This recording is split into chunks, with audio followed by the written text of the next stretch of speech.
I'm here today at a special school called Paces, where my son Isaac is going to start 2 days a week in a few weeks. They specialise in something called conductive education, which is a Hungarian origin therapy that's particularly good for kids with cerebral palsy, as my son has.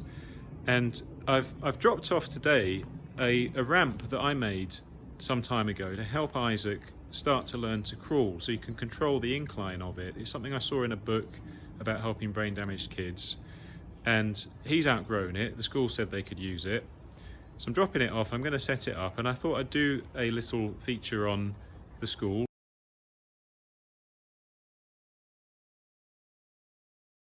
And you set the incline just at the point where gravity's just about making the child slide down. Yeah. And because if they're because of the brain damage, they're struggling to crawl, it's like it forces them to have to think about moving their hands in a way that they can do a controlled crawl. Yeah. So that was the purpose of it.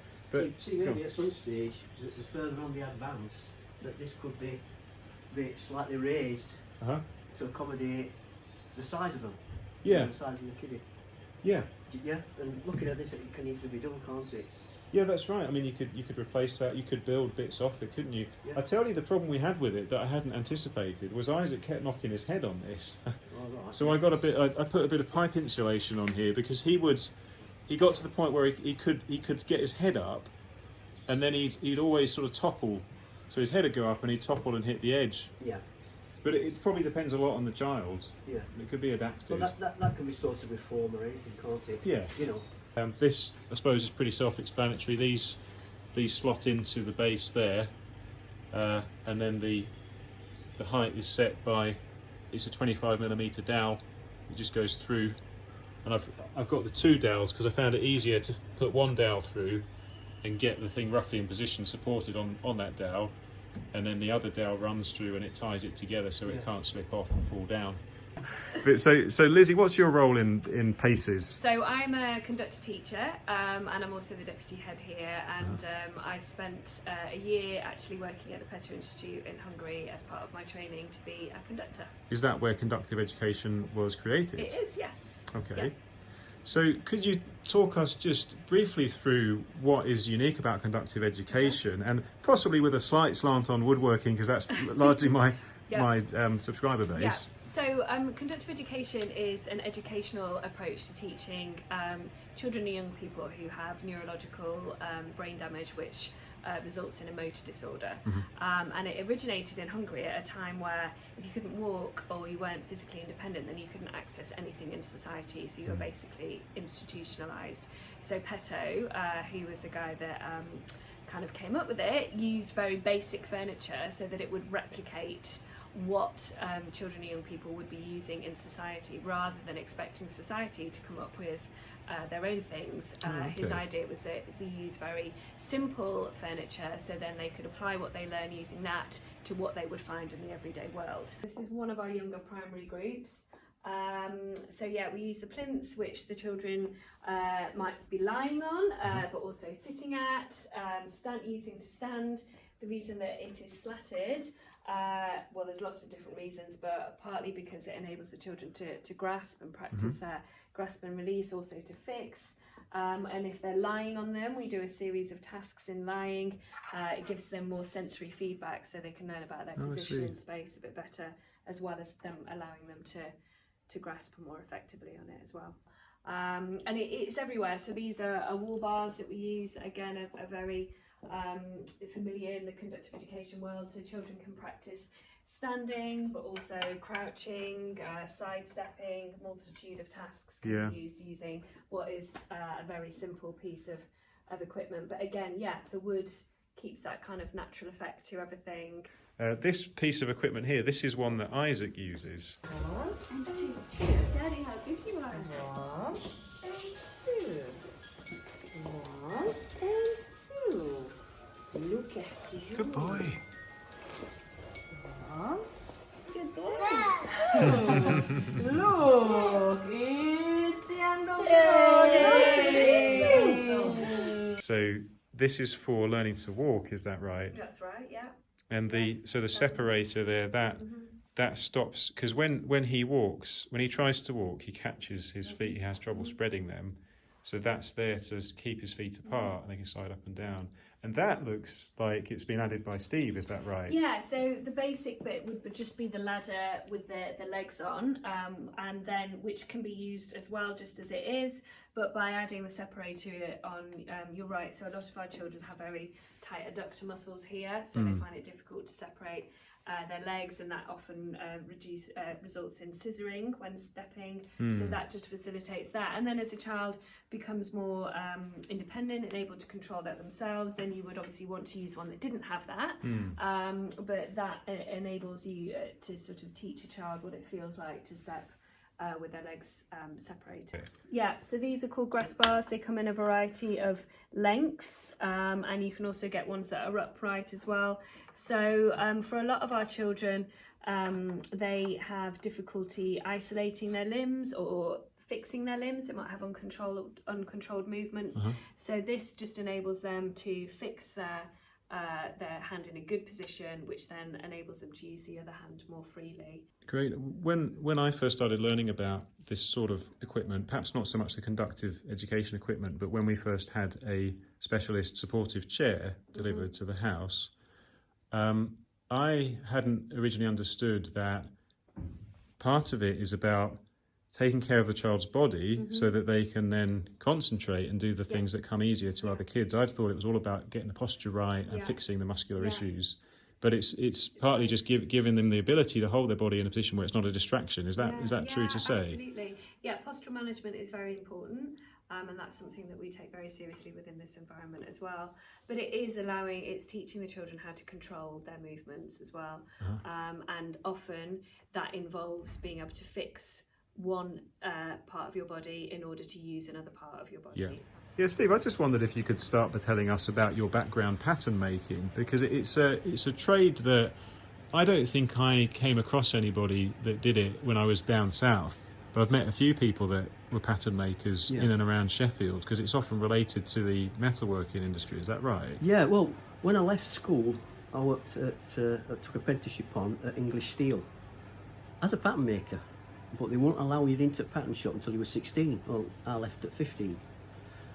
Then I did what they call basic engineering, a course on basic engineering through college and through the training shop at English Steel until I was old enough to move into a pattern shop. Could you explain to me in the most basic terms what a pattern maker does, specifically as a type of woodworking? Yeah, what a pattern maker does is from an engineering drawing has to form a wooden, you could say, mould. And the foundry then takes that mould and throws sand round it. Then they pull that pattern out and it leaves the impression.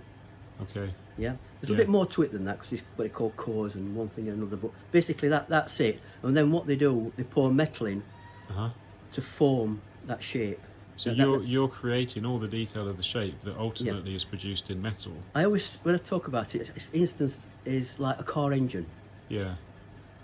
We have to work to virtually thousands in some cases on making a wooden pattern, bang to size, where all screw holes are going to be in place, where they need to be drilled. So everything has to be formed from a drawing, and then what they call put contraction on to allow for shrinkage of metal. So everything all that has to be took into consideration. And then that car engine that's been made out of wood or resin can be done in wood to start off with. We can make resin patterns off that wooden one. So you take a mould off it and then make a resin pattern. And does that mean you can further refine the shape?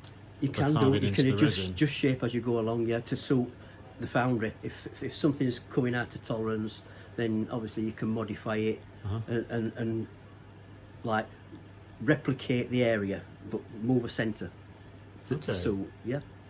Contraction's a big problem in some cases. You know, we work to rules that's, I mean, you know, not a standard rule. We've got contraction rules that allow for shrinkage. Well, so the ruler gives you a size which will be the finished size. An almost standard inch could be inch and a 64th or inch and a 16th. So you use that ruler, you don't have to work it out, you just measure off the ruler and it will contract to what the ruler says. That's correct, yeah. So we generally get told we've got to work to 1 in 60, say. So it's like it would contract 1 inch in 60 inches. I see. Yeah. Do you know what I mean? I understand. Yeah. And we have to carve them. Somebody in the background. That's Isaac. He's due a sleep, I think. See you later. Bye, Isaac. No, he's not happy. Well, these wooden patterns were made from as small as your thumb to as big as, you could say, this workshop as a pattern. Oh, really? Yeah.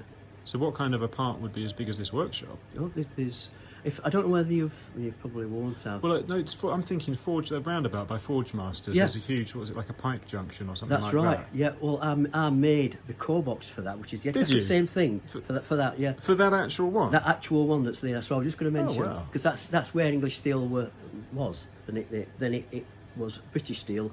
Then it moved to Forgemasters. Okay. So you made that. What kind of wood do you use to make? Pine and plywood. That shocks me a little bit, because I'm thinking of when you make something fairly solid and beefy out of something like pine, isn't that then extremely prone to shrinkage? No. In itself? No, not really, no. It's all done by framework. It's built up with framework and plywood. It has a backbone, very similar to what you've got here. It has a backbone, don't it, to stop it from bending that way. And Okay. to have one going that way to stop it bending that way. This particular one, it was for oil rigs. It's the feet, it's the legs for oil rigs. It came up and shot off into different directions. Oh, that's what that junction was for, that's was what it? that's for. So it's a structure. It's not so much, or did it carry oil, or was it just like a structural post? The oil rig itself is one of the feet. Just one minute bit of the oil thing that goes to the bottom of the ocean. Oh, is that right? Okay. And then they weld pipes to it to form a girder work right up to seabed. From seabed right up to sea. Yeah. The top. Massive structures. I've not They were given a lot them, of thought. Hundreds and hundreds of them castings to form that oil well. And what sort of a length typically is there from the surface where an oil rig is down to the seabed where that structure goes? I wouldn't like to say.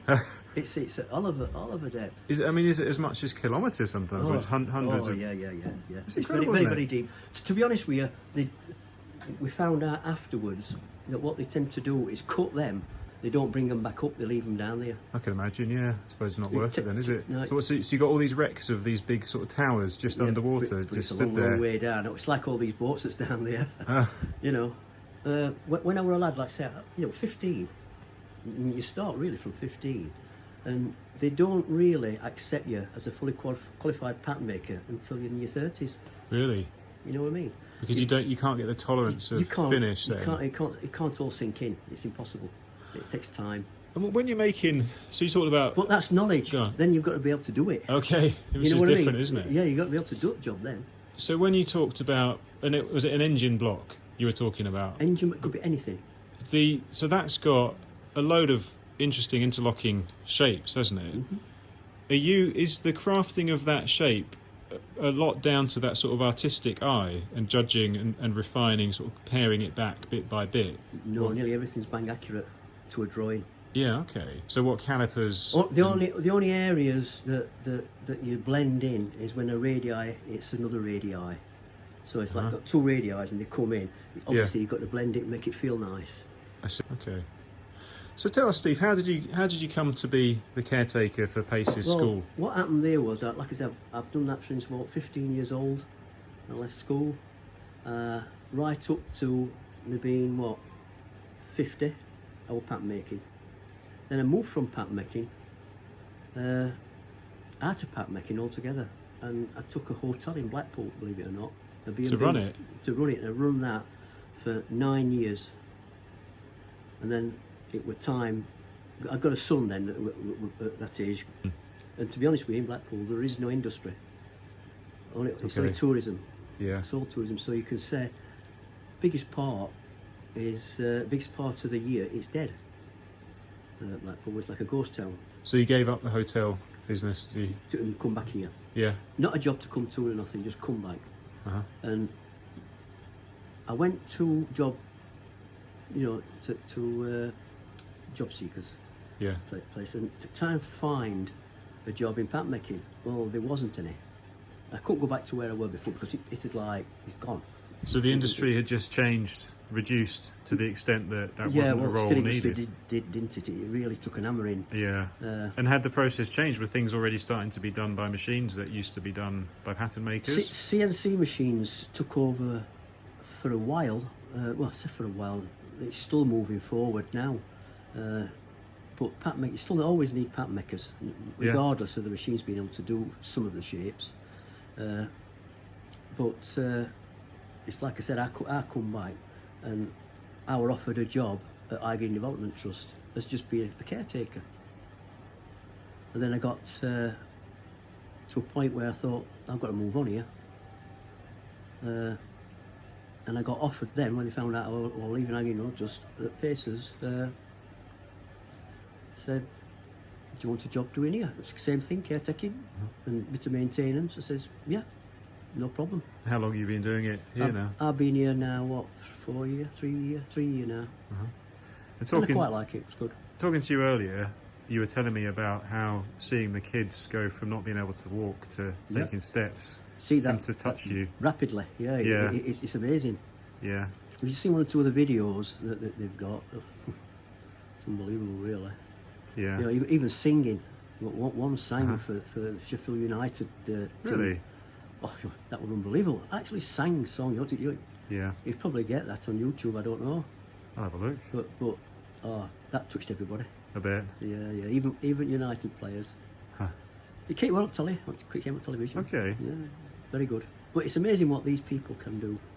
It really is. Patience they've got. Yeah. Unbelievable patience. Is it quite? Do you find it fulfilling? Maybe this is a leading question, but I imagine you find it fulfilling being a part of that, helping to make and repair the equipment that makes that happen for the kids. Yeah, of course I do. Yeah, I'm forever getting bits and bobs in that saying, can you just adjust this, or can you repair this? You just broke it, and have you got a tube for this, and you know, all sorts of things. And yeah, it's good. I enjoy doing it. Great. I enjoy doing that bit than actually be caretaker locking up. Yeah, okay. And to be honest with you, that's basically all I do is lock up in the morning, lock up at night. Rest of it's basically in here. And then just the odd bit of maintenance, or you're overseeing some roofers just now, is that right? Yeah, there's that side of it as well. Is there much in here, Steve, that goes back to your pattern making days as we look at the tools around here, or is...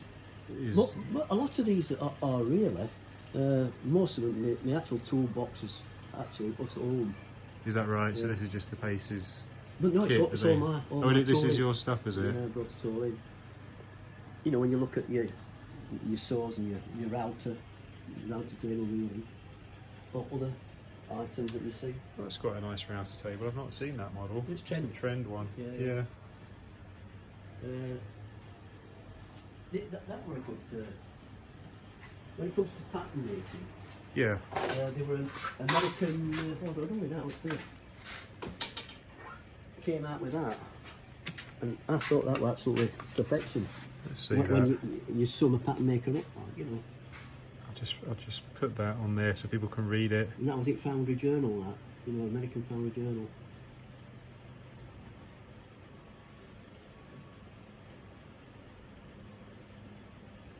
Would you say it is one of the highest skilled areas of woodwork?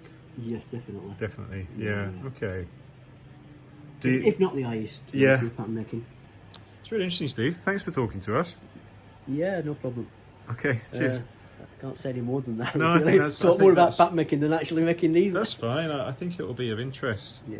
And I hope this is useful to the kids, and feel free to modify it or whatever you need doing it. All right, thanks, Steve. Yeah, I'll see you again. Yeah. Okay. Glad to see you and glad to know you. Yeah, me too.